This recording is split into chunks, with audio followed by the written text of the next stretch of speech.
Hey everybody. Yeah, there's no super chats or anything on this channel, so at this point, because I don't use it enough.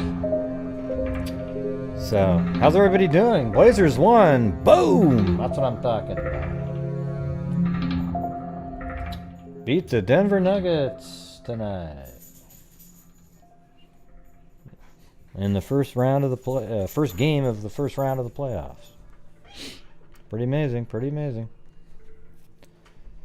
So, you know, this show is really for you guys to call in, and you call in and talk about your personal experiences that are weird. You know, those things that you can't really explain, but everybody has them. Okay, this isn't EVP bullshit or, you know, psychics, you know, oh yeah, you know, hearing voices and all that shit. It's just really about, you know, those one-off experiences that you have. Now, if you're one of those people that goes, oh, I have them all the time, I don't want to hear from you, okay? Yeah, I want to hear from the actual people where it's weird to them, you know. So, yeah.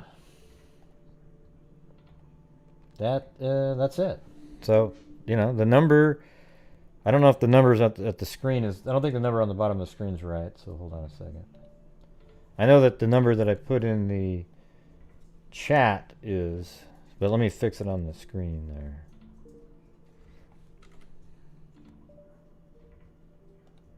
Yeah, there it is. Okay, so that should work if you can read it. All right. So I don't have any stories to tell. So, like you guys all said, oh, I've got a story. I've got one. I've got one. I've got one. I've got one. I've got one. I've got one. But you didn't call in. Okay. Could be a really short show. I'll wait about 10 minutes, and if nobody's on, then that's it.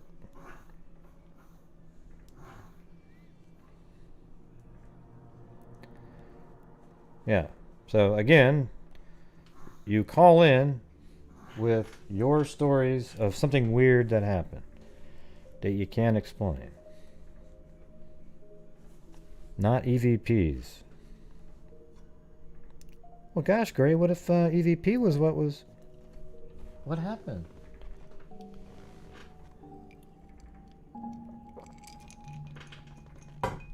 Sorry for any Denver Nugget fans out there.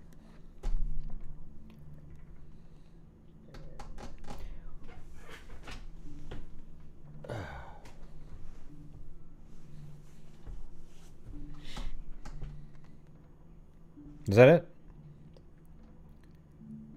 I played pretty good at the front. Well, the front nine I played terrible. I was trying to figure out my new driver. I had to get it, like, work on the settings. I shot a 42, which was 7 over on the front. And then I was like, ah, jeez. But then I got it working, and then I shot 1 over on the back. So ended up with a 79 again. I'm in a stuck on a 79 mode.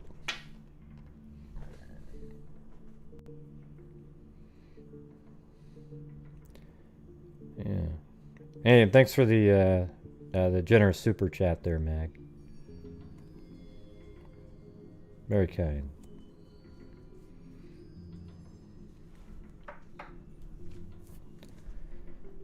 Yeah, someone's got to call in. Everybody always says they have all these stories to tell, but then whenever we do these shows, it seems like it's difficult to actually have people dial the number. So I don't know how long I'm going to do it. I'll get really sleepy just staring at the screen. Yeah, but Susanna, do you have another story, a paranormal? I mean, it seems like you always have something. There's got to be somebody out there that hasn't called before that actually has a story, right?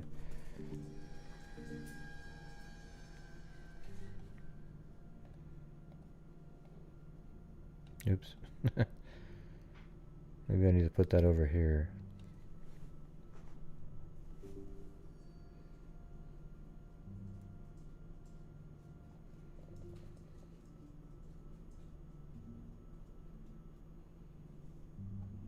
Yeah? Okay, well, call in and tell the UFO story.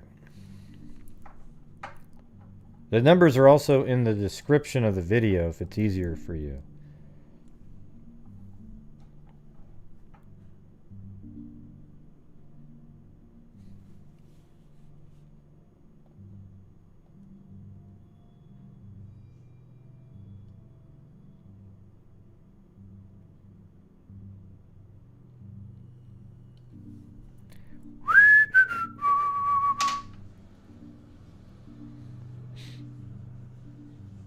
Well, do you have one, Tina? Why don't you call in and tell your story?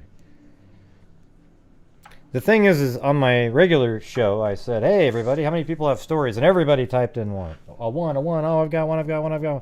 And a lot of the people that I'm seeing in here right now also put that.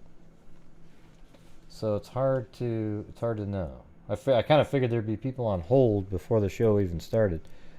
But, nope, didn't happen. And there's only 39 watching. So I don't know. I think this channel, I don't know. It's just kind of... I hadn't used it for so long that they sort of like demonetized it. I don't know why they would do that, but...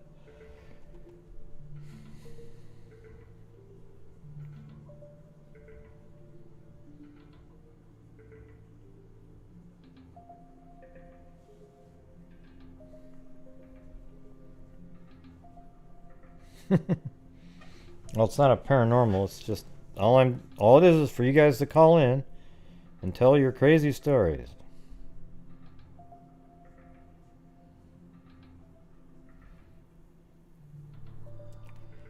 Oh yeah, I guess you could do Streamlabs. I don't know. Let me try to see if that works. But if I can get it where it shows up on the screen. Let's see.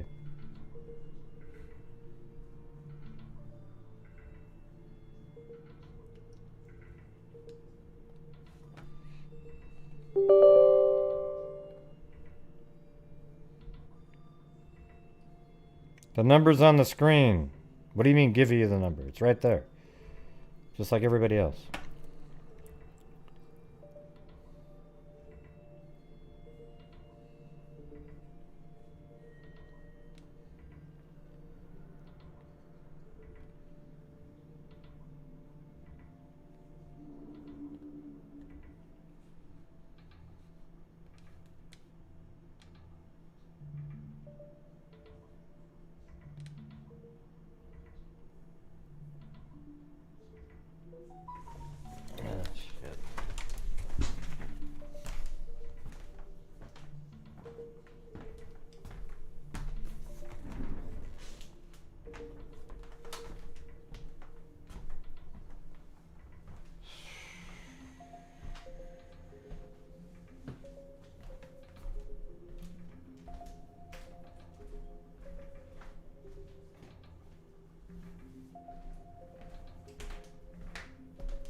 We'll see.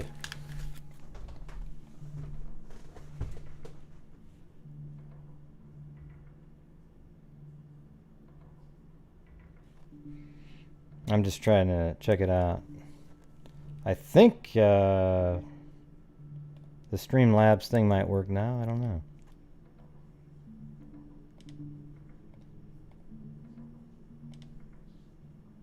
Okay, that worked. Oh, yeah. Well, we'll see, I guess. If the Streamlabs link shows up. It looks like it might work. I don't know. But is there anybody even on hold here? Hold on, what's going on? No, nobody. Might be the shortest show in history. I'll give it another 5 minutes. I don't have stories to tell or anything like that. It's really for you guys. Everybody seems so excited about it every week. Oh, great! Are you ever gonna do the personal paranormal again? And yep, here we are.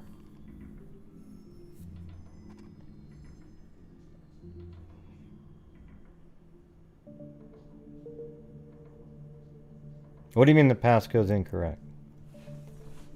It's right on the screen right there. See that? Maybe you're just typing it in wrong. You ever thought of that?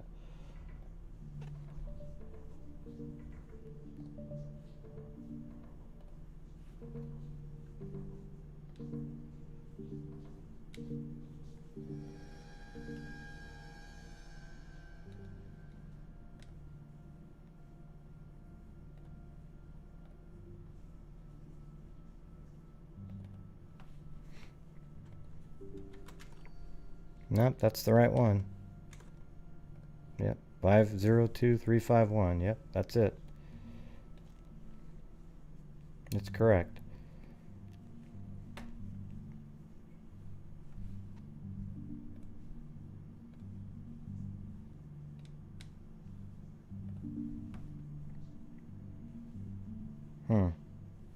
Well, I could try starting a whole new screen. I think you're just typing it in wrong, though, Susanna, because that's the correct one.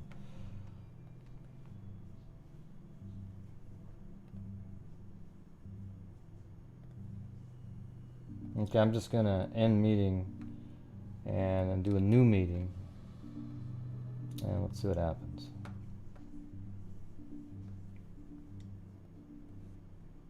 This meeting is being recorded. Wow. So loud. I've actually never heard it say that before.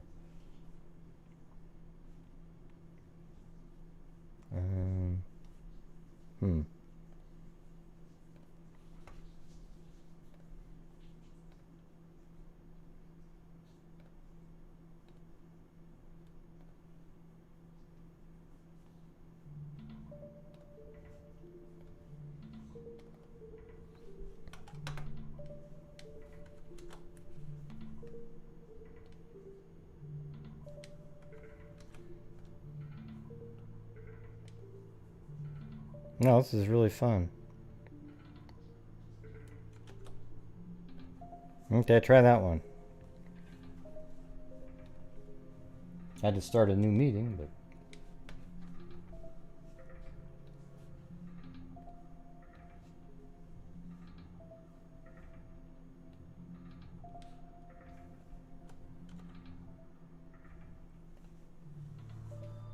There we go. I guess if it doesn't work, it doesn't work. We could try the link version, but we gave it a whirl, right?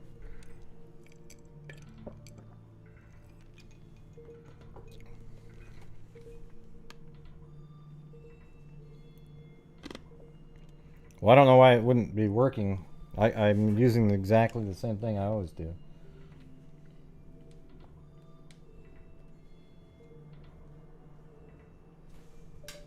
Here, let me try it. Let's see what it does. Maybe it doesn't work.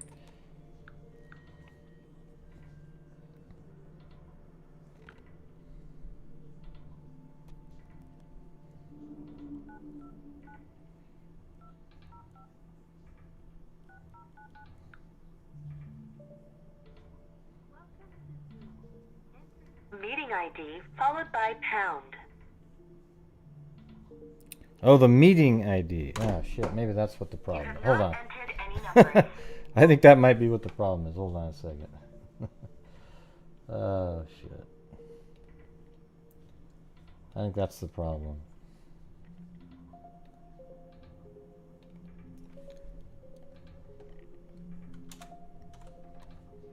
There it is.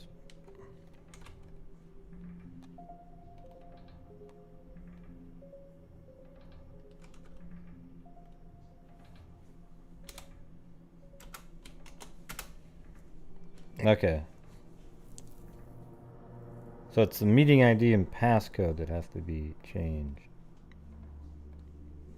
Try that one. I think that'll work.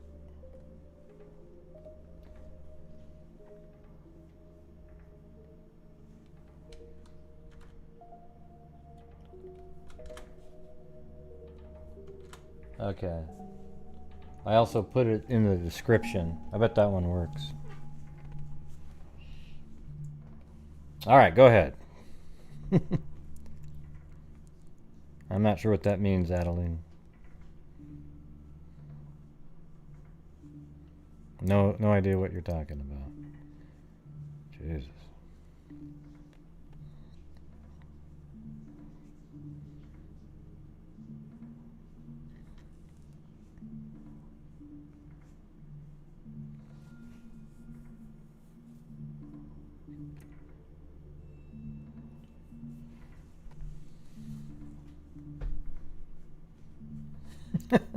Are you guys trying to dial or what? I don't know what's going on. I put the right, different meeting ID and the passcode in there. Should work. Let's see.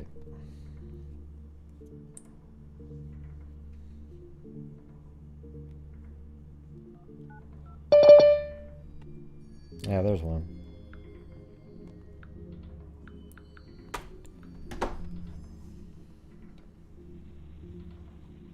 Okay, what's going on? 707. Oh God, back with that crazy audio again. Hello, it's Crazy Irish Woman. Yep, what's going on? It's Susanna. I was just going to call about my UFO, but if someone else who's never called is calling in, I'll just tell your UFO story really quick. What is it? Okay. Alrighty. I can tell my real quick UFO story. We were flying from Rio de Janeiro to London. In between Rio de Janeiro and London, there was this weird triangular light that chased and stayed with us for about 25 to 30 minutes. Mm-hmm. Gave the pilot a coronary, gave the co-pilot a coronary, gave us all a coronary. And we went the plane we were in. No commercial jetliner flies as high, excuse me, as it flies, because we were at 49,000 feet, and you're not going to see a commercial plane. And we did not anticipate a military plane because there's no such military plane that can stop, like dead in its track and just sit there, then zoom up, then zoom down, then zoom back. So we were trying to get away from the thing because the pilots are not, stupid. And so they took the plane we were in up to almost 51,000 feet. And Mach 9, which is at the limit of this plane, and we could not run this weird triangular thing. And we weren't the only ones that saw it, because the air traffic control, as you go across the ocean, you still have an air traffic control beacon that you talk to. And he had said that someone else had thought they saw something bizarre in the air right after we did. So I think it's a UFO, and I think now it's real, since it's they're mucking with the Americans, and they're doing a lot of the monkeying over the water, and we were over the water, and so that's my story. It's not like they boarded the plane or did anything, or we weren't sucked up like a mad cow, or anything like that. Yeah. Well, they have been saying on the news lately that there are, crafts that are flying around they have abilities that are not known in any arsenal of any country in the world. Yeah. Yeah. So this thing, people were saying, well, maybe it was a stealth bomber, and it's like, well, the white wood an American or a British or anybody's stealth bomber would be doing, where it was. And besides which, the stealth bomber can't do what what we have encountered. So, it's not a stealth bomber, which is the highest basic thing that people admit to fly in the military. Mm-hmm. And the plane flew faster than your normal, even military jets, unless you're talking about one of the spy planes. The thing we were in, which was a Gulfstream, it's the fastest bird in the sky, so to speak. And there's this thing out there that's just playing games and making it look like a fool. And it's quite, now that I know the backstory, that, these things, seems like the Americans are sure they exist. And it's like they were mucking with us out there. Yeah. And we were all alone, really. It's like, how many other people have they mucked with who weren't looking out the window at the time? It's like the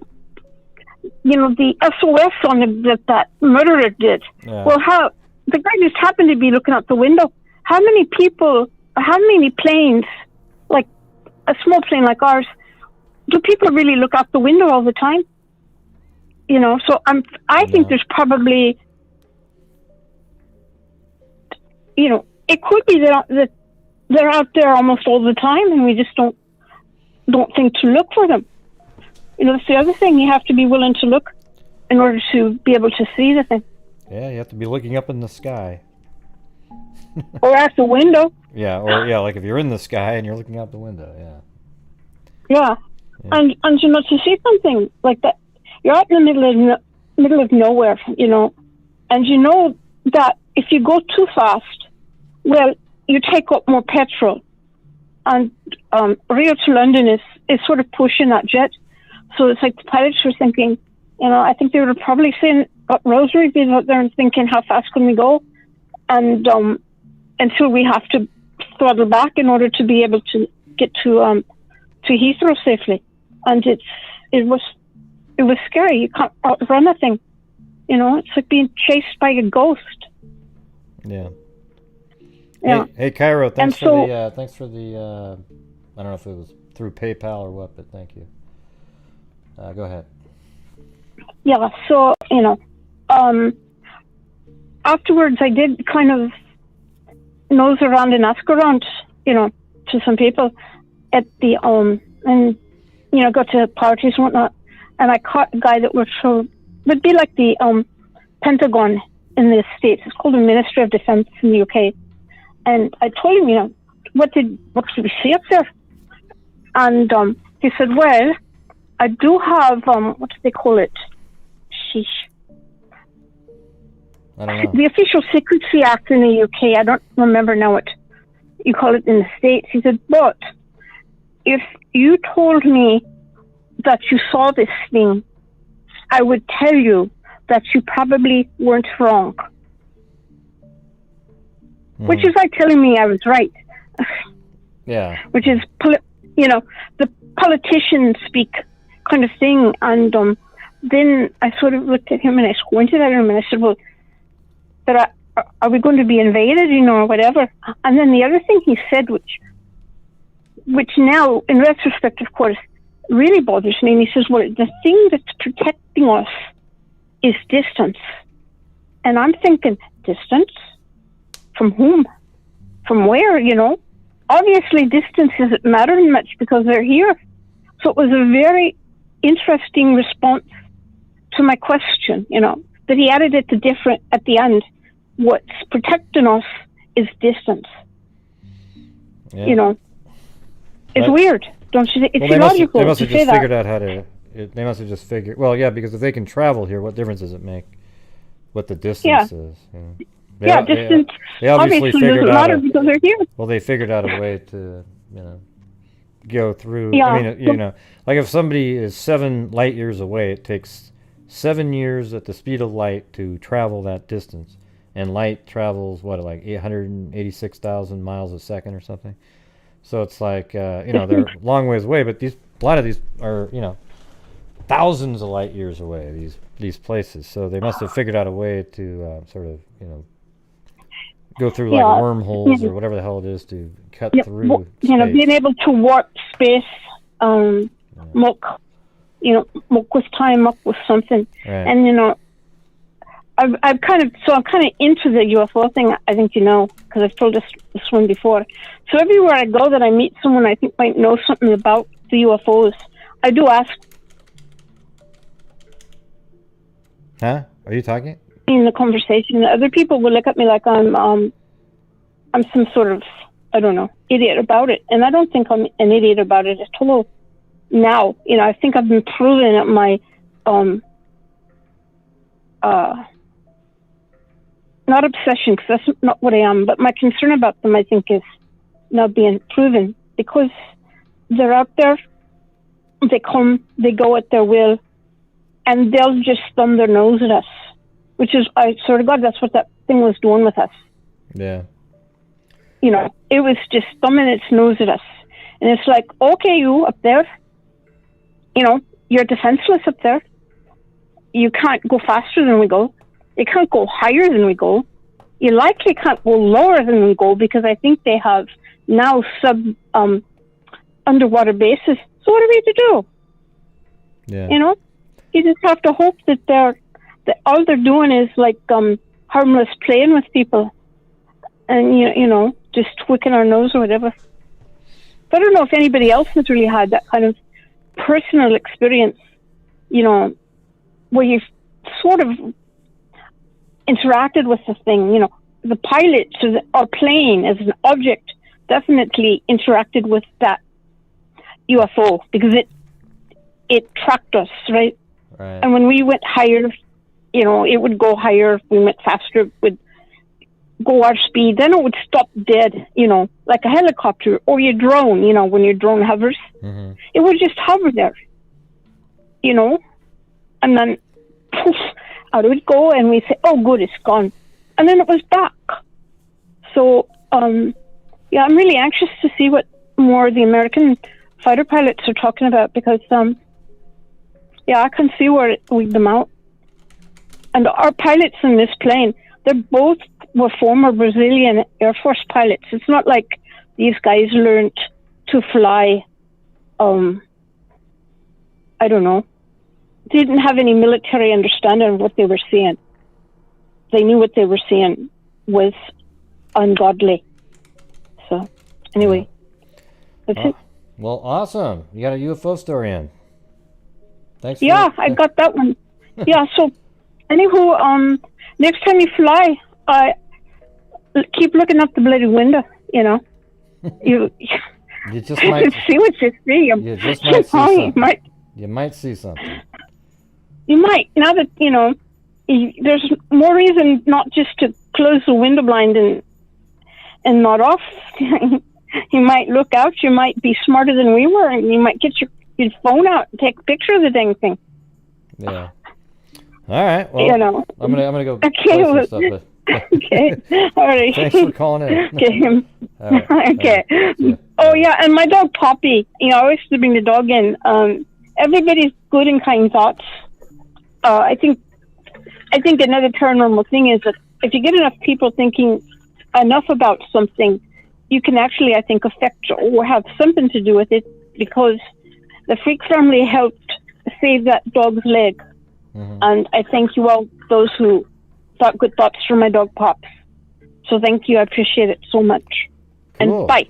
Right, see you. All right, bye. Have some. I think there was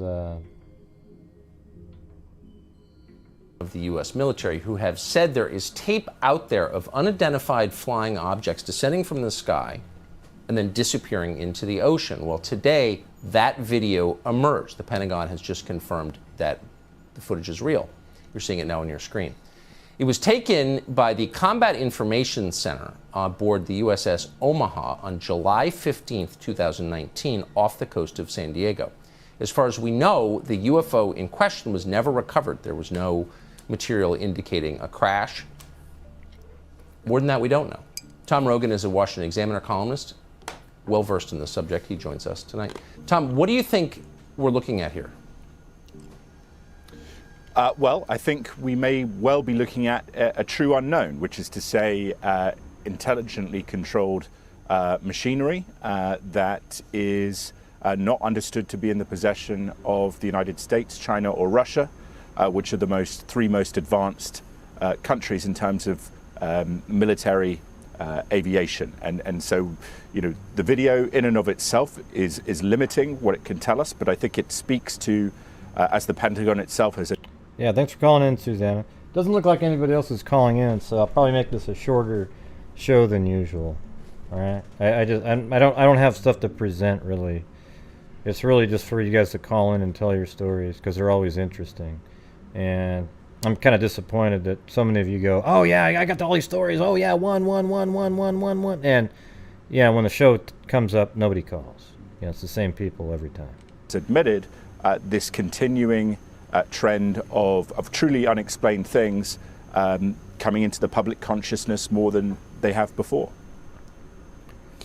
If you listen to this with the sound up, you can hear the guys who are monitoring this video in real time gasp when it seems to disappear beneath the waves. So this kind of takes the weather balloon off the table or some meteorological phenomenon off the table. I mean, clearly we're looking at something that is, as you just put it, being intelligently controlled. Yeah, I mean, I can't control. And it's going underneath the ocean. I can't control people wanting to call in. You know, it's just what it is. You know. Tomorrow we'll be doing the Sunday Delphi call-in show. Seems like people there call in. You know, it's a Saturday night. Figured people would be sitting around having a couple brews and not really worrying about it too much.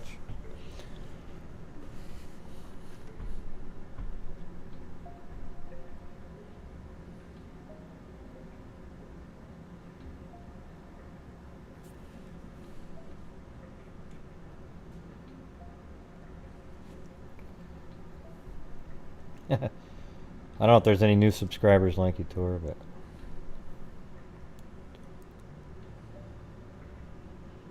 yeah. Well, maybe we need to advertise it more. I mentioned it yesterday. It seemed like everybody was into it.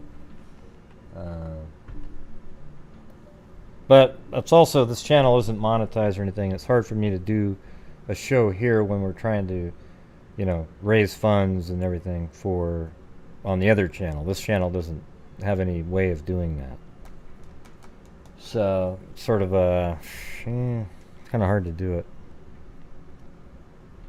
Like if I did it 4 times a month, that would be a big hit to the amount at the end of the month.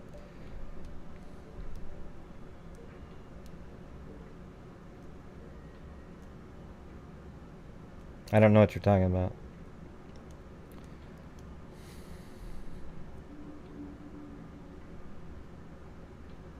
Yeah, I think there's definitely, yeah. I'm 100% certain that there is some sort of, like there's life on other planets out there. And the only reason humans are on this planet is because the dinosaurs were wiped out, 100 million years ago, right? So the thing is, if there was another planet out there that is 100 million years advanced of ours, then it's like, wow, I mean, the technology they have, because look at the technology we've developed in 100 years. Just from airplanes, finally being able to take off, and look at the crap we're doing now. Exotic technologies. Where you can actually fly a drone around and have it do it, send it on missions and shit. Just people sitting at home. So if you talk about 1,000 years from now, and then make that 1,000,000 years, or 50 million years. Because dinosaurs were really advanced creatures, right? They weren't just, some,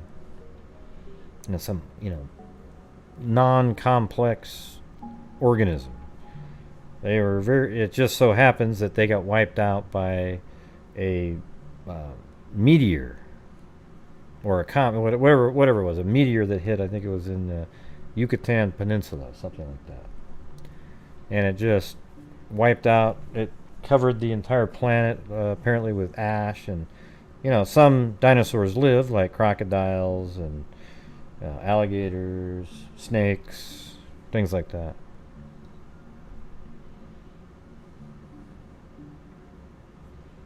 And so there you go.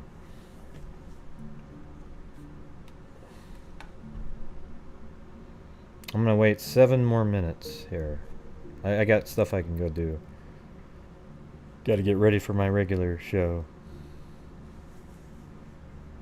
But it sounded like there was a lot of people that kept saying, "Hey, Gary, you got to do that paranormal channel again." Yeah. Well, here we are. It's really weird.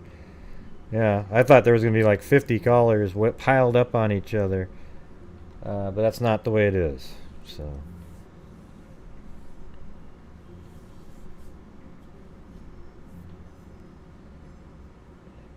Yeah, that's pretty crazy, Susanna. You know, cowboy days all the way till, you know, the space shuttle. I think that's a better example. You know, 1885, that's like the height of the cowboys, you know, like. I do sleep. Yep.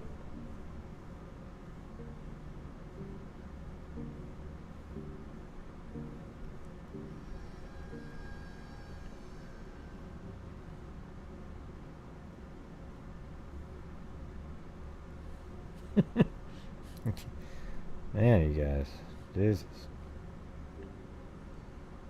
I mean, I do these 5-hour shows where I have to be talking and, 3-hour shows, talking and presenting the whole time. I think it'd be easy for you guys to call in and tell your stories just to give me a little bit of a break for a night, you know? I don't have stuff to be talking about. I'd like to interact with you, telling you your stories, but anyways, I'll probably end up just deleting this show at this point. Let's see. Right. Well, it just started, Dana Dane, about 35 minutes ago. Now, I've already told my stories many times. I'm not doing it again.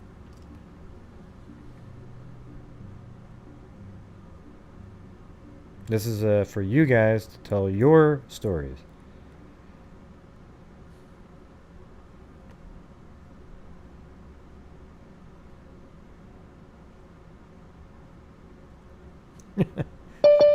Okay, let's see what happens.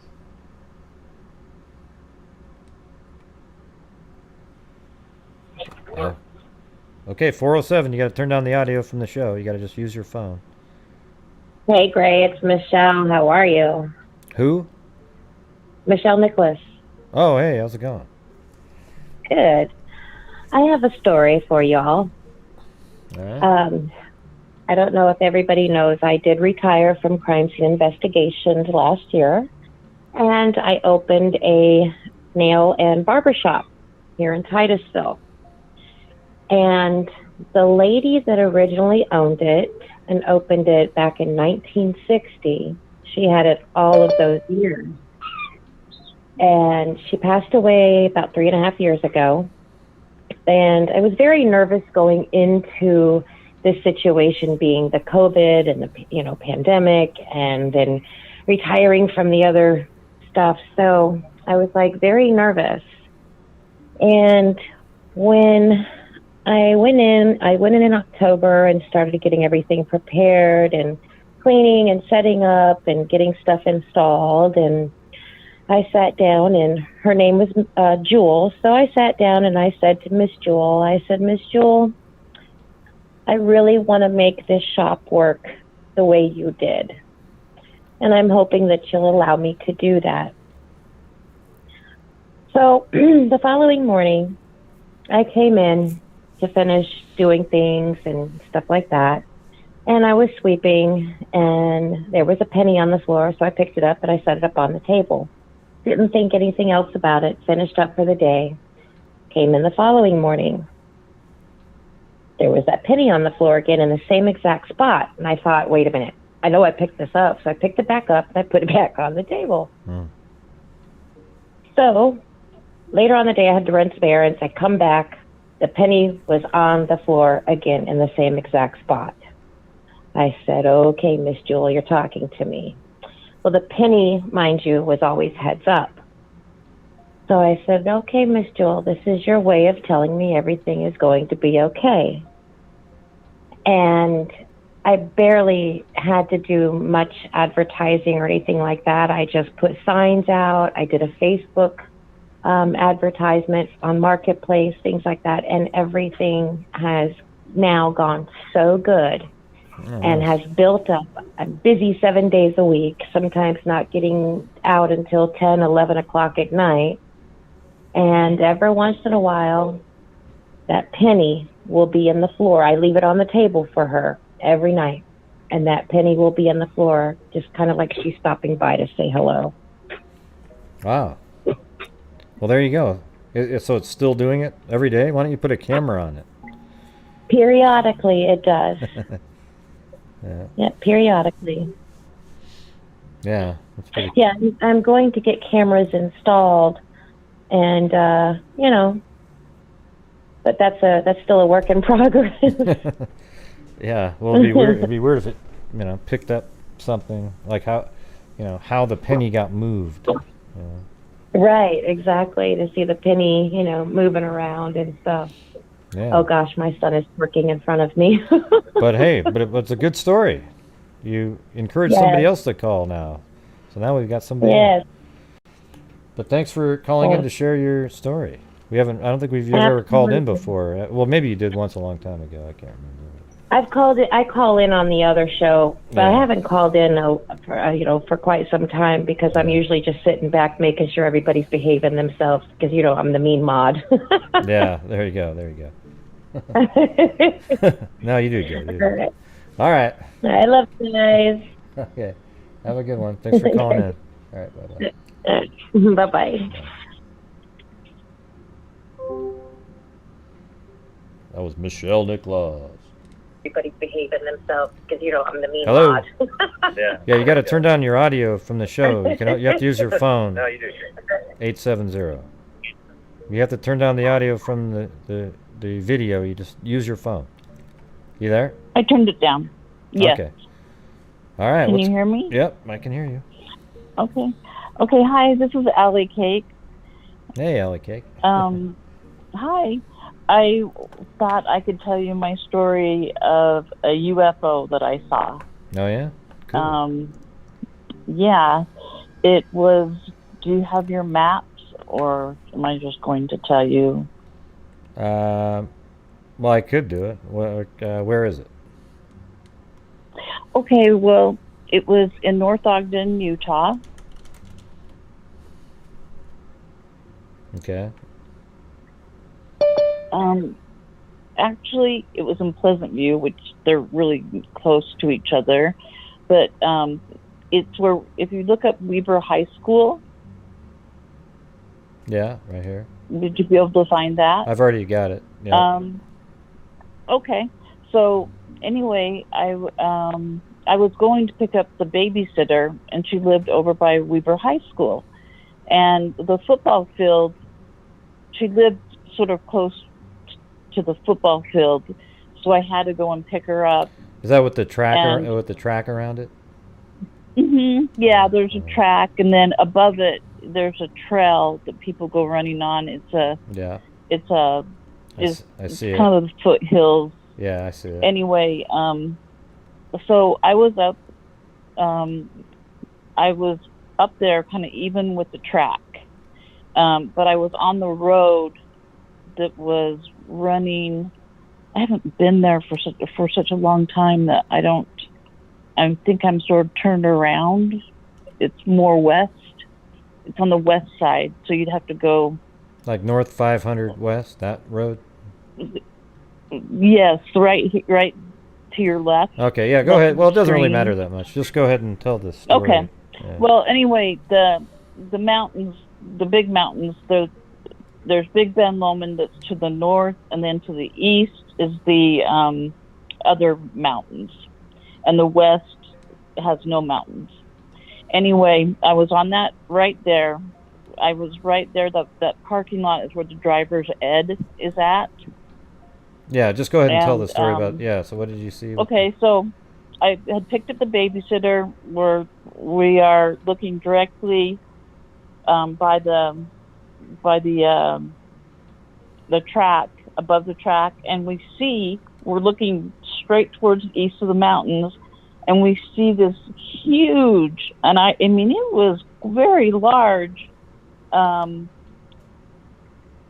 unidentified object that was coming in really fast. And at first I thought, is that a jet airliner that is, that's really big, and it's flying really low over the mountains, and it's just coming down towards us so fast. And as it became closer, I see that it's sort of triangular shaped, and it has lights coming down off the bottom of it, the bottom area of it underneath, and they were different colors. And there were windows. We could see it well enough to see that there were windows. And we both got out of the car, and it was just very interesting. It stayed stable right over, it just stopped, like it parked right above the track. Okay. Right above there, and we just looked up. So did you just keep watching it? Did it fly away at some point? Yes, we kept watching, but it was sort of one of those mesmerizing things where you're trying to figure out, what in the heck is this? Is the Air Force Base doing something, have a new vehicle or something like that? And then it just zipped off down south, out of sight, towards Air Force Base. But it just flew over all the homes, though, and everything, right? Yeah, it just flew up, because it's up kind of on a hill, and it just flew so fast and disappeared just so quickly. I've never, it was just hard to really describe. Even now it's hard to describe because it's been a long time, but it was just so interesting. Yeah. It'd be cool if we could see it, but we guess we can't. I know. I wish I could draw a picture and send it to you. What it looked like. We'll get some crayons out. Anyway. Yeah. Pardon me? Get some crayons out. Make yes. all the colors. Yes. Yeah. It was pretty cool. I wish I could do that, but so that's my big story. I don't have anything else to say other than that, but it was really cool. You've never had anything in your life, your life, where something happened and you were like, God, that's crazy. That had nothing to do with UFOs, just some sort of a moment that something happened that you just can't explain. Just that moment. Yeah, but that's like UFO stuff. But what about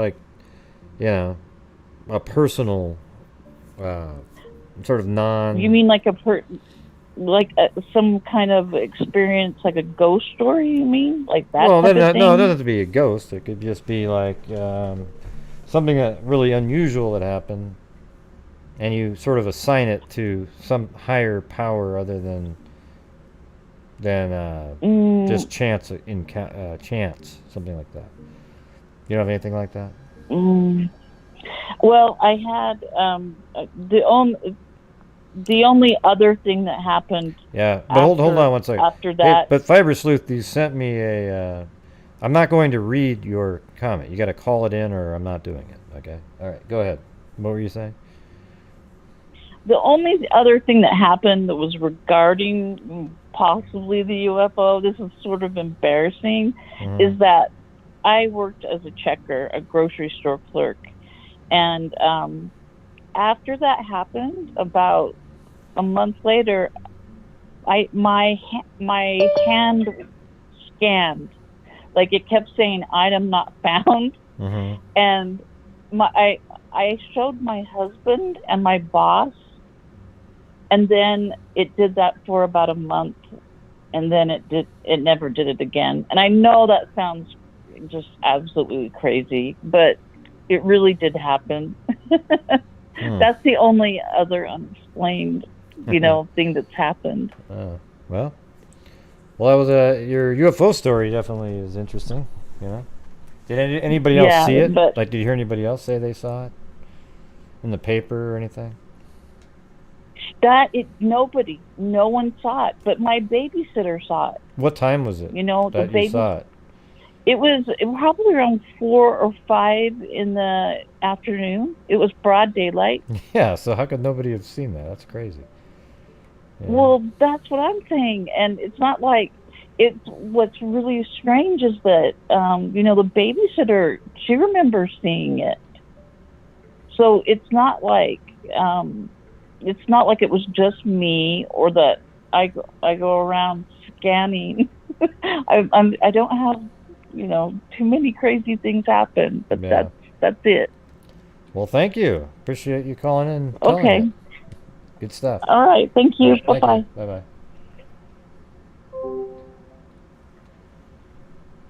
All right, 832. Hi, Gray. Hello, who's this? I'm Yami from the chat. My name is Myra. Okay, nice to meet you. What's going on? So I want to share my UFO story. I'm a little anxious, so bear with me. So this happened back in 2008. I used to live in the Heights in Houston. Mm-hmm. And I was taking the dogs out one evening, and I went out the side door. When I went out the side door, I kind of saw it was something moving really fast, and it had a lot of lights, like weird flashing lights. So I ran inside to get my phone to try to record it. When I came out, it was kind of over trees to where I couldn't see it anymore. And I was like, okay, oh well, whatever, I'm going back in. And right when I was leaving, another thing was flying up. It was, I don't know how to describe it other than like a helicopter, because it had these really bright lights, like the helicopters that are kind of like, I don't know, double helicopter. Mm-hmm. They have like a double propeller on top. Mm-hmm. I don't know what those are called, but and it had these like spotlights that were facing down towards the ground. And when I pulled the phone to start recording it, because this one was actually very low compared to the one that I had seen gone by first. It was like maybe at the height of a 3-story building. And when I tried to record it, the camera went black. Like there was nothing. And then the sound was gone. And I mean sound for me. Like the city sounds were gone. Like it was putting something out, some kind of blocking signal, or I don't know what. But it was just like that. I was, like the previous caller said, mesmerized. Like I was trying to figure out what I was looking at. And once I saw my phone wasn't working, I just put my phone down. Like I'm just frozen, staring at it. And then it was gone. And I tried to tell my neighbor right after it happened. And he just said, no, I didn't see anything. I didn't hear anything. Nothing. And yeah, it was really very strange. What did the first one look? You said there was 2 different ones? What did the first one look like? Yeah. The first thing. What'd that look like?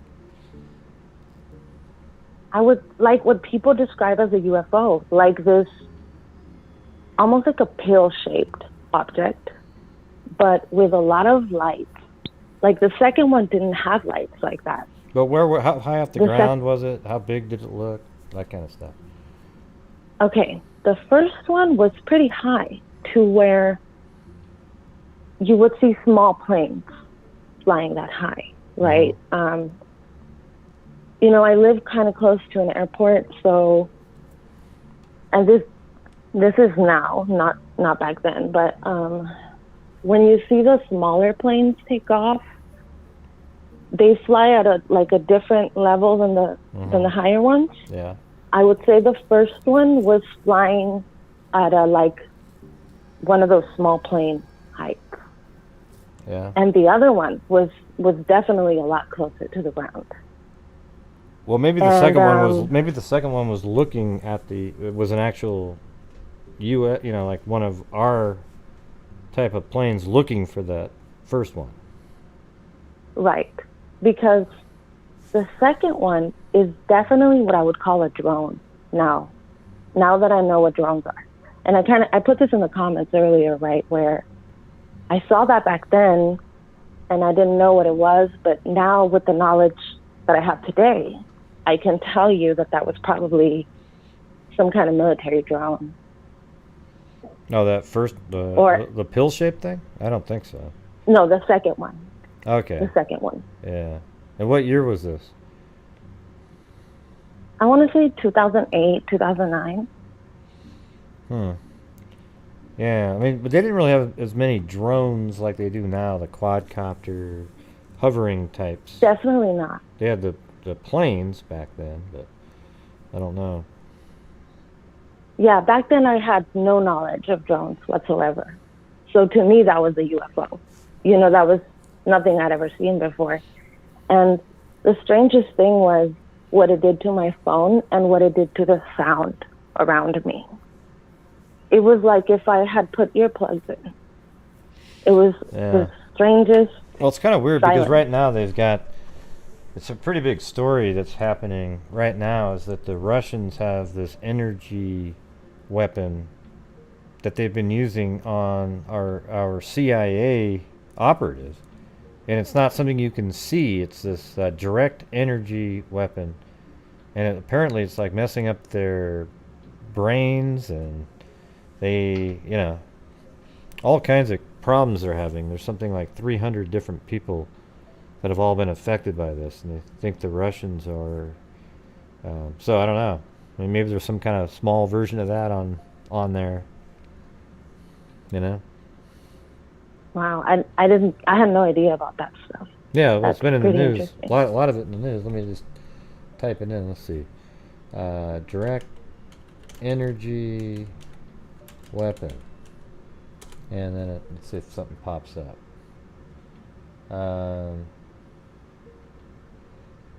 Let's see. Attacks. U.S. investigating possible mysterious directed. This is from April, but they've been all over the news recently. So federal agencies are investigating at least 2 possible incidents on U.S. soil, including one near the White House in November of last year, that appears similar to mysterious invisible attacks that have led to debilitating symptoms for dozens of U.S. personnel abroad. Oops, hold on. Multiple sources familiar with the matter tell CNN that while the Pentagon and other agencies probing the matter have reached no clear conclusion on what happened, the fact that such an attack might have taken place so close to the White House is particularly alarming. And, it's on all the channels, not just CNN. If it was just CNN, I don't know if I'd believe it, but yeah, it's on all of them. It's a big story that's happening right now. That doesn't seem to be getting that much play. I had not heard of it at all. I'm going to have to go look it up and watch a video because I had not heard of that. And so do you think it's coming from something? Like these attacks would be from... Well, they just have some sort of a weapon. I don't know what it looks like, or, maybe they pull up in a van and have some kind of sort of device that beams something out. Would have to be emitting... Yeah, the direct energy. Yeah, but how long have we had the helicopter type drones, Jay? I know we've had the airplane drones, the little mini drone planes. I'm talking to somebody in the chat that just fly around. We've had those for a long time, but I'm talking about the hovering quadcopter type drones. Anyways, Yeah, this thing was definitely hovering. The second one. yeah.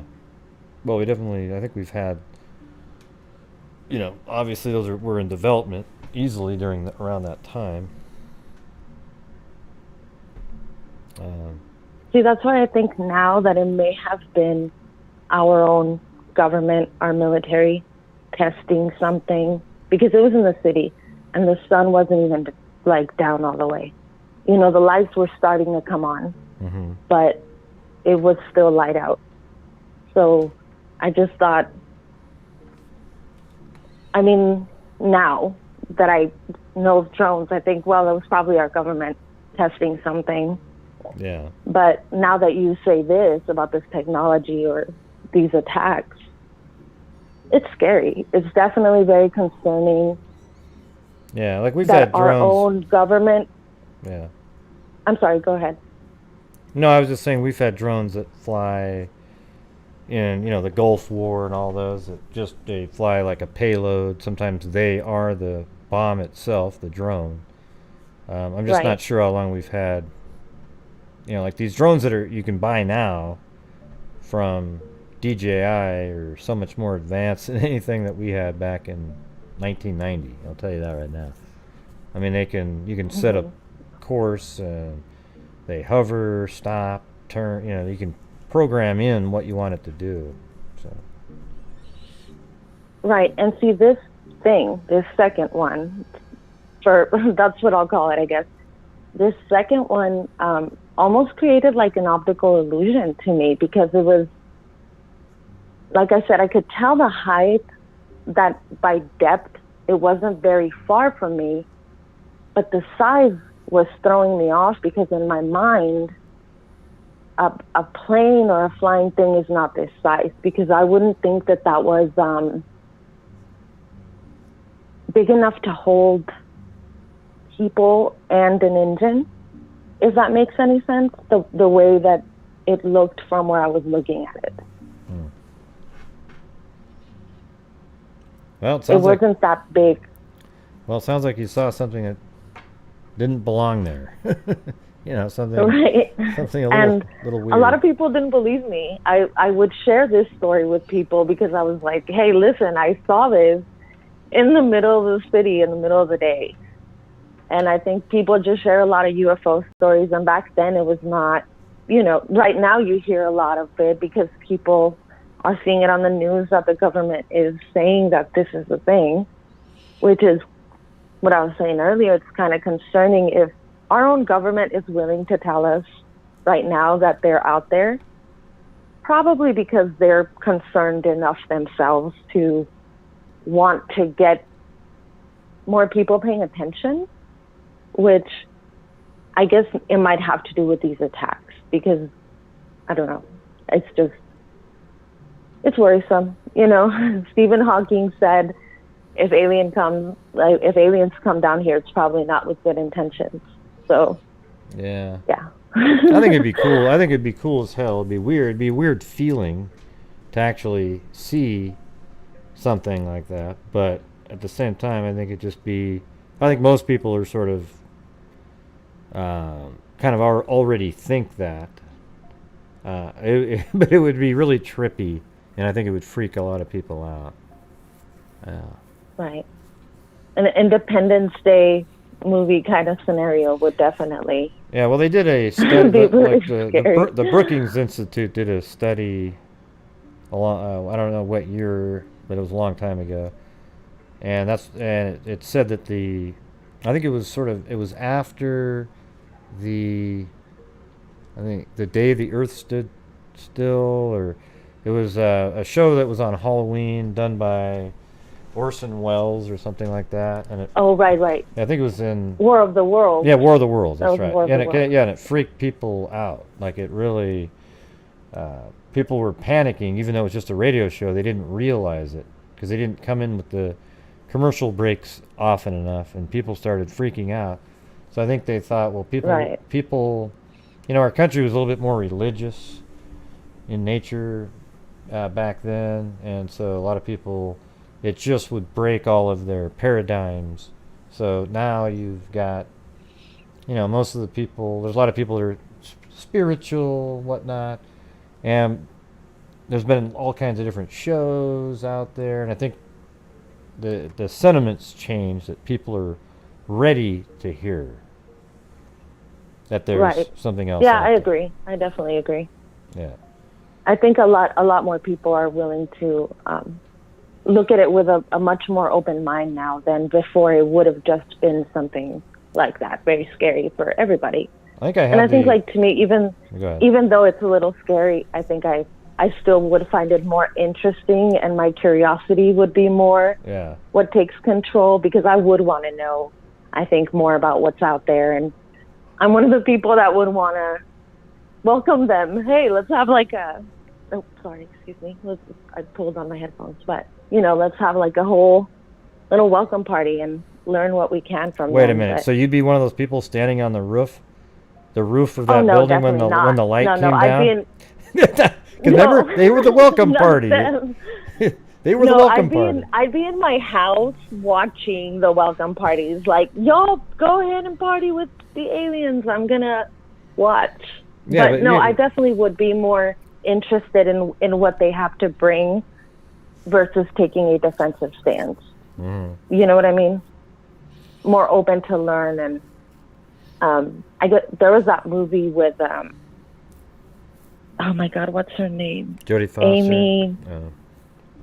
It was The Arrival, I think, where the I've seen aliens that. have like this whole language, and I tend to look at more that way. Wasn't Arrival? Didn't that Like have Martin Sheen or Charlie Sheen in it or something? I thought. No, then I might have the wrong one. Yeah. It's like the one I'm talking about isn't that old. It's the red hair actress. Her name is. I think her name is Amy, but I'm not sure. It's about these aliens that land, and No, I think you're right. they send... Charlie Sheen was in a different one. There's like a blonde and a girl. Is that right? Yeah, and also, is there a black guy that's in that movie? Can't remember his name all of a sudden, but I'm just looking at the picture. No, so the other person in this movie is the guy from the Marvel movies that plays Buckeye. I think that's his name, the guy with the arrows. Is this it right here, though, on the screen? I don't know if you can see that. I don't have I only watch you on my phone, so I don't have anything open right now. I'm just talking to you on my phone. Yeah. Okay. So this movie is more about language. It's, oh my gosh, what is her name? Hold on. I'm going to look it up on my phone. I can't get on YouTube, but I'll look it up on my phone. Oh, no, Charlie Sheen's was called The Arrival. Okay, so the one you're talking about, there is one called Arrival, so maybe that one's just about the language that you were talking about. Oh, no, yes, it's called Arrival. Yeah. And the actress is Amy Adams. Yeah, uh-huh. Yeah, I think so that's if you what I was haven't looking seen at.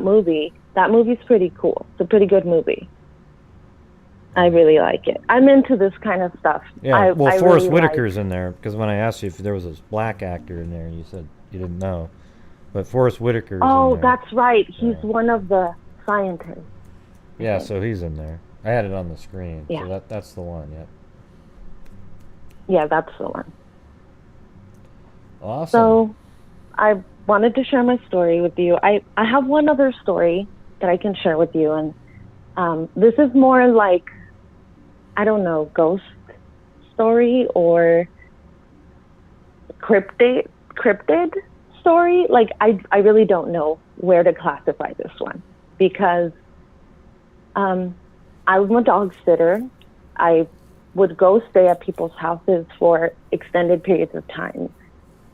And I had this job that I had to go do out in the country. And it was this really big house that had 3 yards. So it had the main yard where the house sat on, which had these gardens, and it was gated. It had like a metal gate that ended the main yard.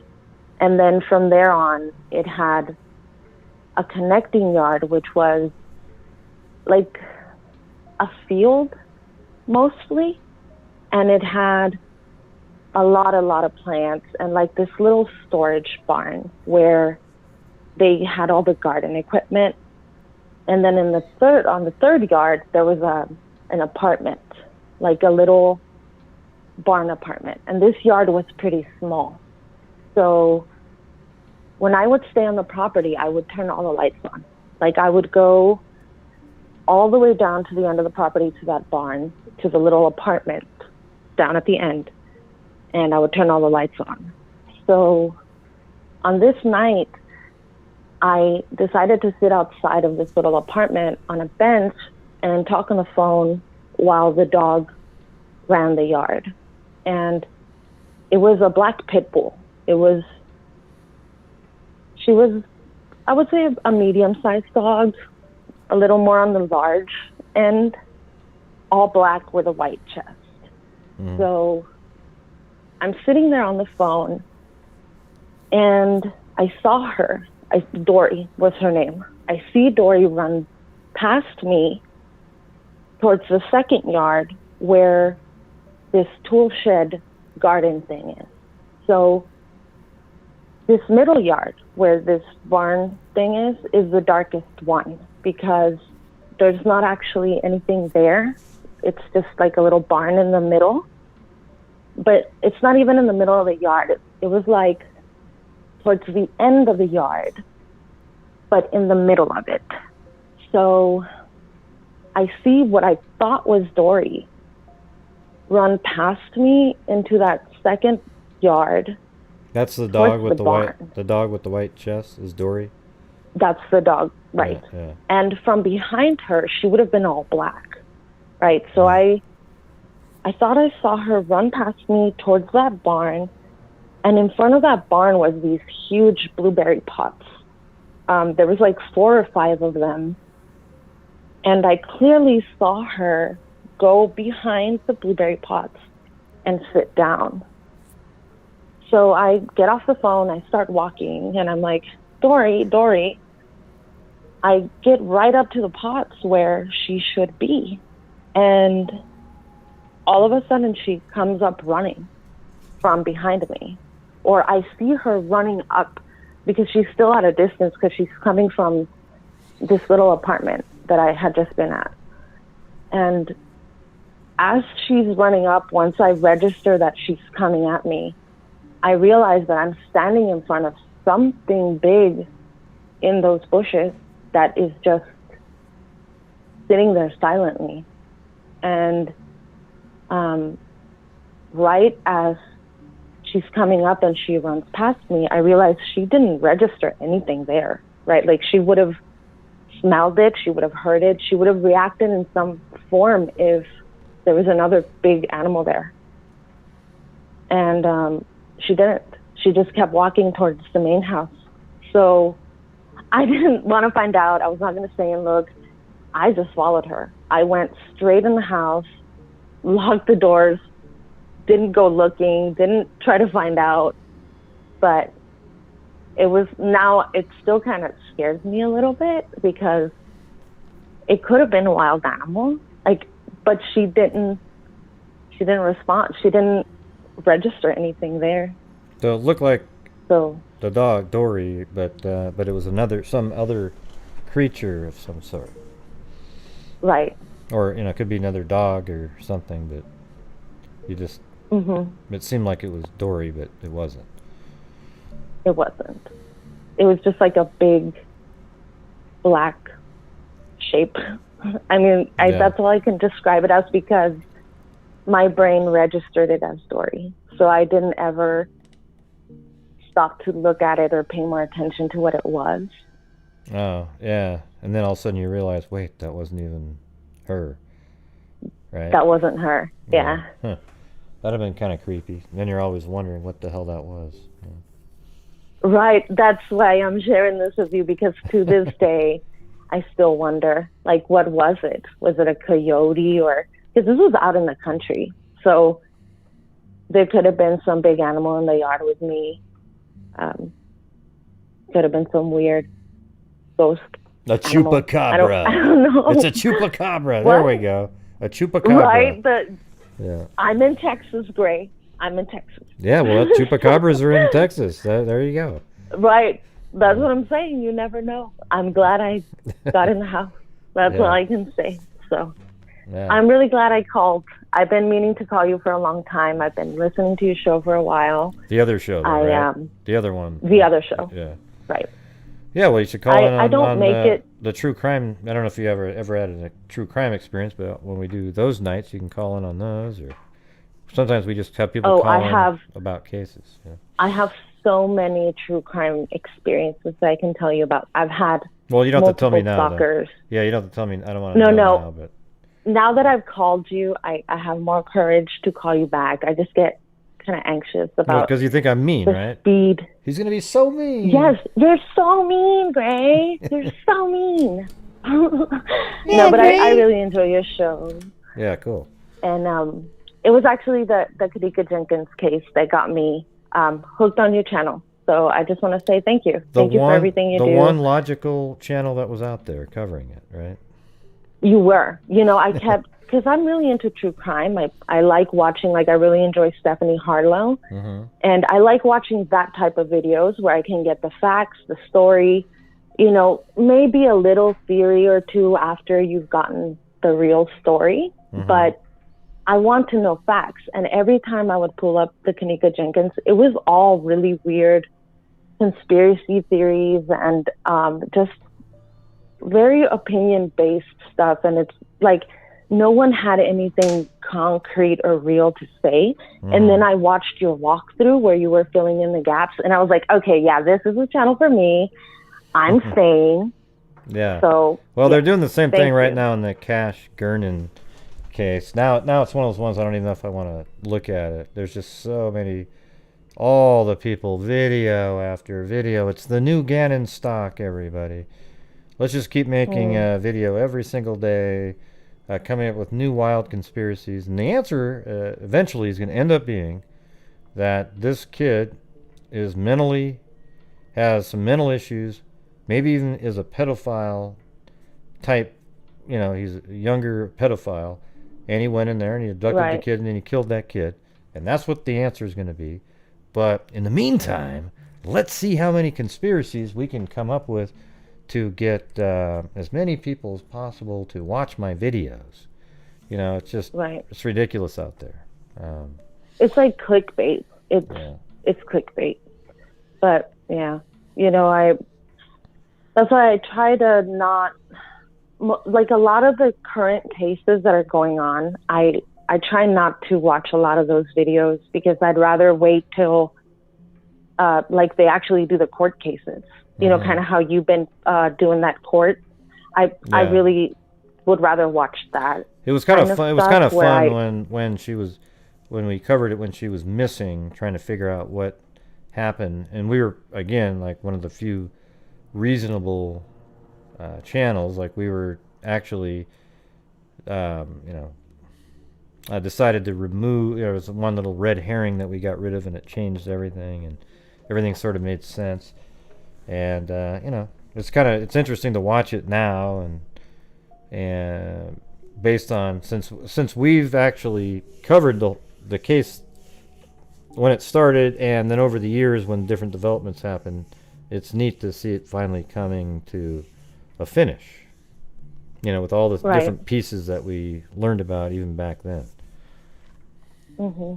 Yeah, and don't get me wrong. While they're missing, I think it's very important to share that kind of stuff and have the videos out there constantly because you're trying to find them and you're trying to keep them in people's memory and constantly, you know, but I think it's different from kind of like the stuff that's going on with Delphi, which by the way, I would just like to say, I did get tricked into clicking on someone else's video because there was like a Delphi call-in and I was sure it was you, and no, it was someone else with a little cap and headphones, just like you said. I'm not going to name names, but I saw it. They copy everything. It's just crazy. I saw it. Right. So. Yeah. And I'll come back. I encourage people to look that person up on Google and even on newspapers.com, and you'll see in, I think it was South Carolina, and you'll see that this is a person that should not be trusted with anything. It's unbelievable. So, you know, there's really long articles on Google from him on that person. Wow. And they're not, and they're actual articles, not like, you know, some weirdo just coming up with some crazy conspiracy. They're actual, you know, scamming over and over again. So. I'm going to go look that up. I would like to read that. You should. I will. All right, well, thank you again. I really enjoy what you do, and good night. No, well, thanks for calling in. Thank you very much. Good stuff. Thank you. All right. Bye-bye. Bye-bye. Those are interesting stories there. Got some UFOs, and then her dog, or a dog. I don't know if it was hers, but it was, you know, she had her dog was in the area, and then she thought there was this dog, but then her dog, or that dog, came up from behind, and then there was this other large sort of shadowy thing that she doesn't ever get to know what it was.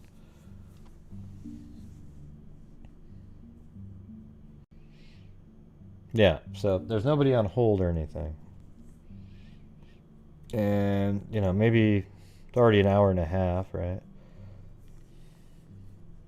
Maybe this will be our first attempt back in to doing it. I don't know. I think it's kind of interesting. I think this might be better for, like, occasions when there's some crazy thing going on out there in the world that we all want to talk about. Because it's hard. People just don't have stories to call in about a lot of times. And, you know, my main focus is on the true crime. So.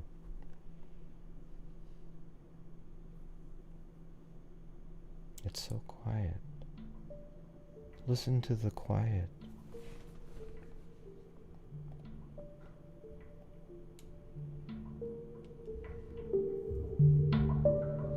There we go, there we go.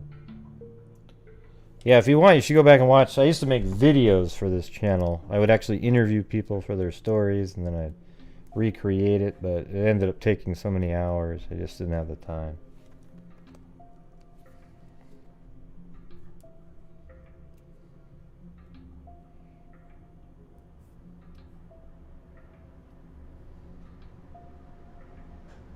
Yeah.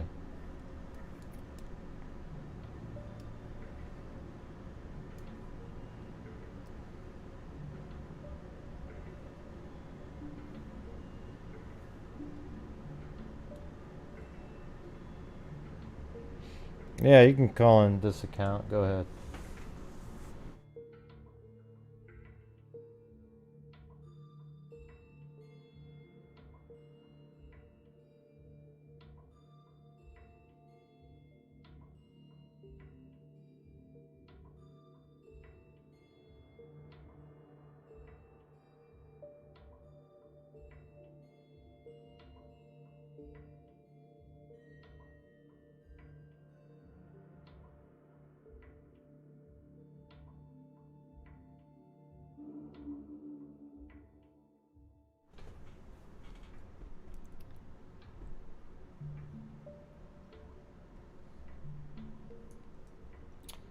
Really what I want on this channel is for people to call in and tell us about your one-off stories that happened to you that you can't explain.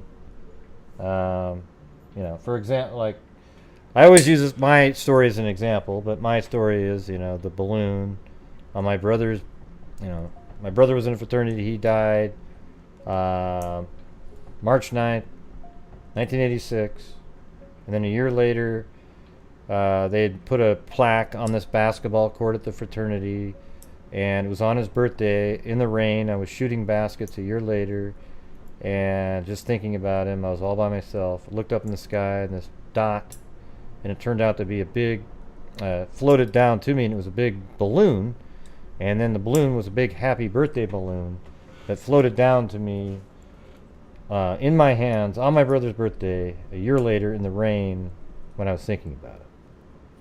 So things like that, you know.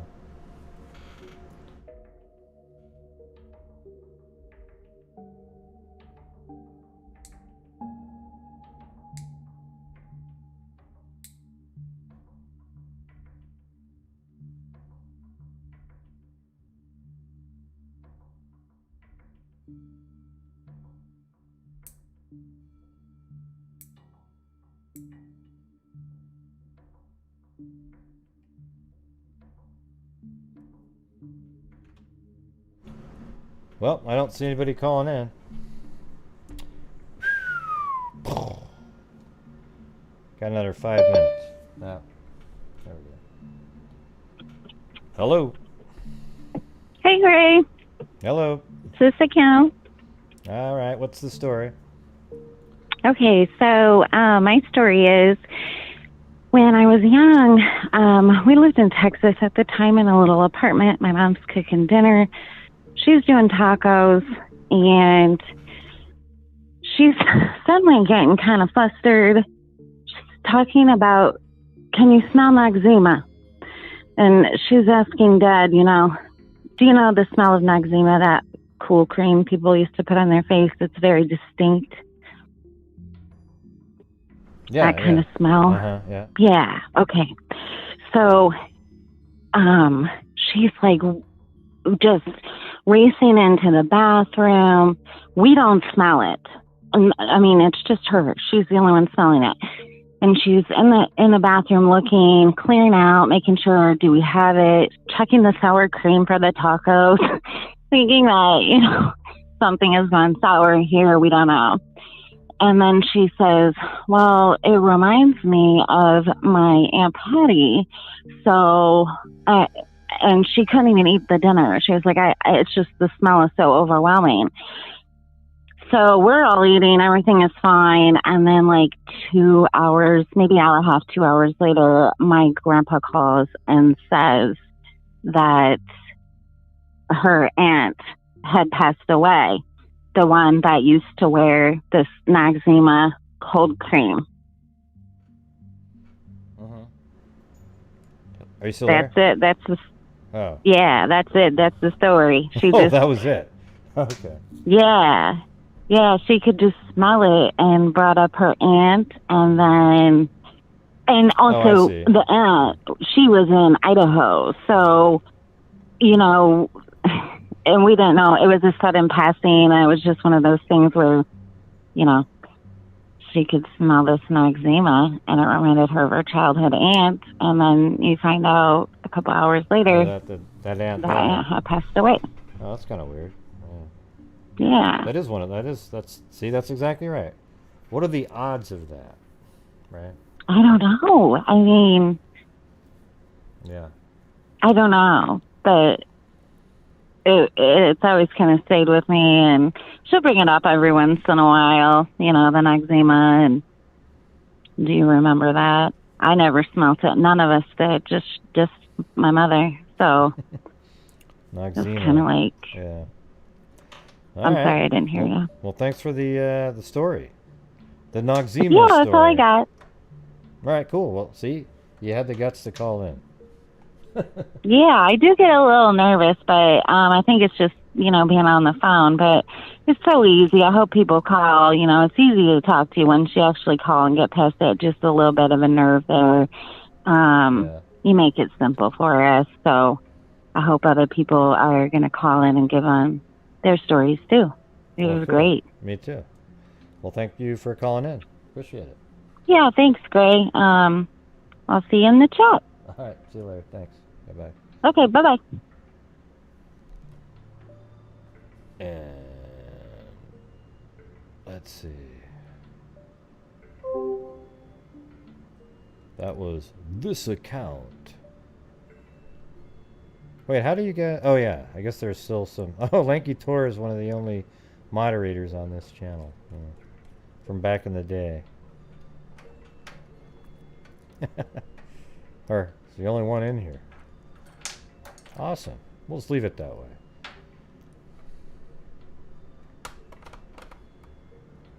So much easier.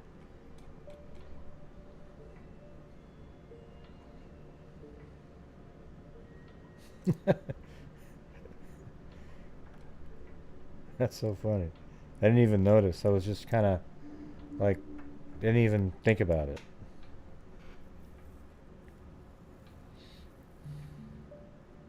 Yeah. I mean, I guess what I could do, one of these shows, what I could do at some point. Oh, Cairo. Oh, there you go. Jay is one, and Cairo, I guess, from back in the day. I guess what I could do is, you know, maybe one of these times when I have stories that aren't really true crime, but they're sort of interesting, I could do quick little lives over here or something like that. 760? Okay, good. Yeah, I could do like lives on some kind of breaking news on some crazy, something going on out there that's not quite true crime, but it's weird. Yeah. Well, anyways, you guys, I'm actually kind of really tired and everything. I'm just like, just really long couple days, you know, like those 5-hour lives have just been like, no. and then I was sleeping this morning, and then we had to get up way earlier than normal to go out to breakfast with my parents, even though that was kind of cool to see them. And then then I played golf. Then I came home and watched the Blazers. Then it's 10 o'clock. So I'm kind of tired. 760. Hello. Yes, hello. Who's this? Oh, okay. My name is Lisa. What's going on? Well, I just wanted to share my story with you. I don't ever call into anywhere, but I really appreciate your channel, and I appreciate everyone that participates in it. So I thought I'd share my story since it's coming up on its 10-year anniversary this June 3rd. Okay. Okay, so one of my best friends, well, actually I have two best friends named Catherine that both have lost their sons in tragic accidents that grew up with my son. So kind of an emotional thing, and I'm a little nervous because, as I said, I don't ever call into anywhere. But with our son, well, with Catherine's son, Christian, who died in an accident with four of the boys 10 years ago on June 3rd, it was a real difficult time, obviously, for all four parents involved. And we were just kind of trying to see each other on a regular basis because I had known her since we were 19 and I'm 50 now. And so she and I were at our house and we were having wine, and everyone was there kind of gathering in her son Christian's name. And his favorite song was 99 Red Balloons. And at his funeral service, that's what we did. We released those 99 Red Balloons. So we were out of wine, and I went ahead and said, I'll go to the store and I will get some more wine for everyone, right? And as I'm getting the wine, I'm standing in front of a young blonde man who starts singing 99 Red Balloons. And I said to him, why are you singing that song? He's like, I go, why are you singing 99 Red Balloons? He said, well, that's my favorite song.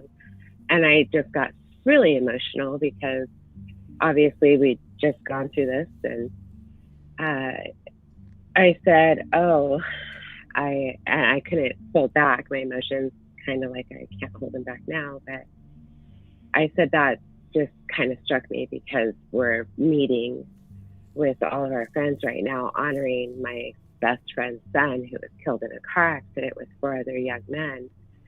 And that was his favorite song. And he thought that he was a local boy. So he said, oh, what was his name? And I said, his name is Christian. He says, my name's Christian.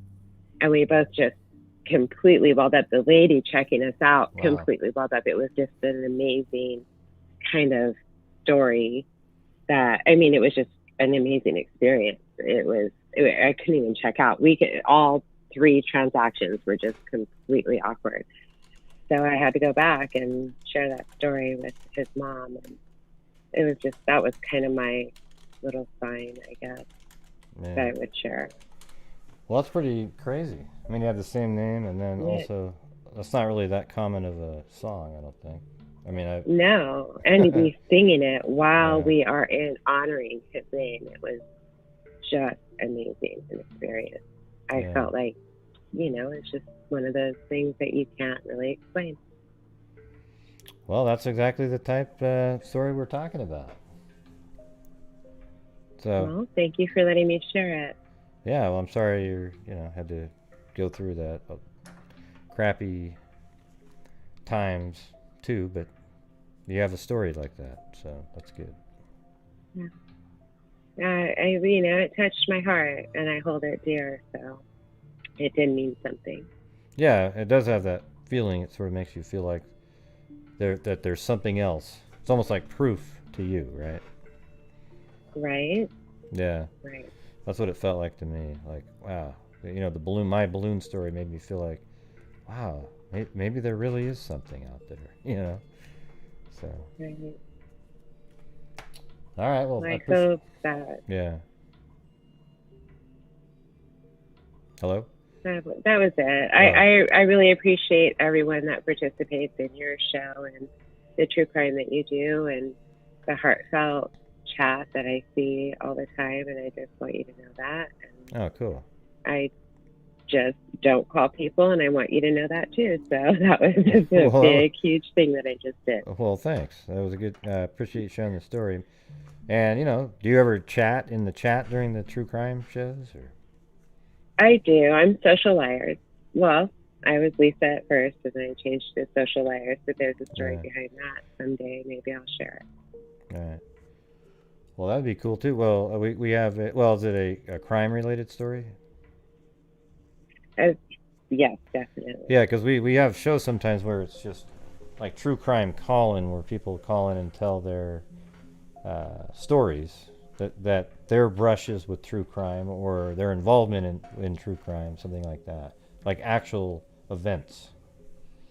So yeah, I definitely have something to share when it's a different show. I had 10 years worth of experience with a sociopath from the time I was 16 to 26. So. Well, that would be a good thing to hear about on there. Okay. Yeah. Well, I appreciate you calling in and having the courage to do so. Well, thank you. I'm surprised I did. Oh, thanks. It makes me feel I hope you all have a good night. All right, you too. Bye-bye. All right, take care. Bye.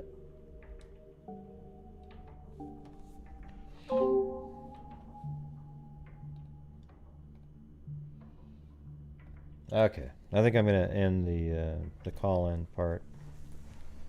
Sorry, I'm kind of tired. I don't know why. I just feel like I'm about ready to just go. Maybe because there's no coffee on here. No, it's really just I'm actually just really tired. Yeah, those are cool stories. So thanks for everybody who called in. I wonder, it's weird how like nobody calls in for 45 minutes and then you get about 5 or 6 people that call in. I don't know what makes that. The people have to sort of get in the groove. Yeah. Plus, normally we don't start shows at 10 o'clock at night. But the Blazers were in the playoffs and they won, so that's good.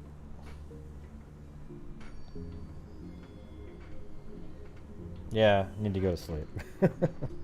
Anyways, I appreciate you guys all showing up here. And, yeah. Man, I'm just so tired. I feel like if I just laid down, I would just go out cold.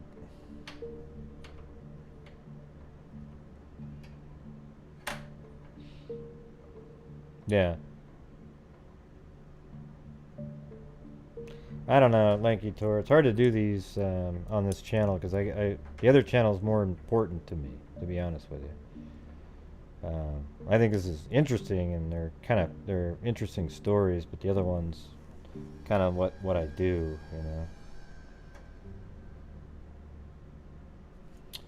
Yeah. Okay, everybody. Thank you for showing up, and we will see you guys tomorrow for the Delphi call-in Sunday, and then Monday we'll have another trial day, and I kind of want to cover that whole thing. It's been pretty interesting so far. Hope you guys have enjoyed the trial so far.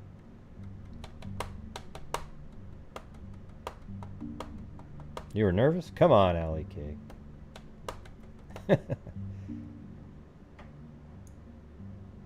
No, I'm sure you do, James, but we don't do those, so that's not what my channel is. So go ahead and find somewhere else, or, you know. All right. Thank you very much. We will see you guys tomorrow. And I don't really have anything. There's no outro or anything like that on this channel. So we'll talk to you guys later. And be safe out there. Hey, there's a free card for you guys. Gosh, Gray, you're Scoopy. You're... What? Scoopy? What does Scoopy mean? Well, I mean spooky. No, but you said Scoopy. I know, but I'm... forget it. Be safe out there.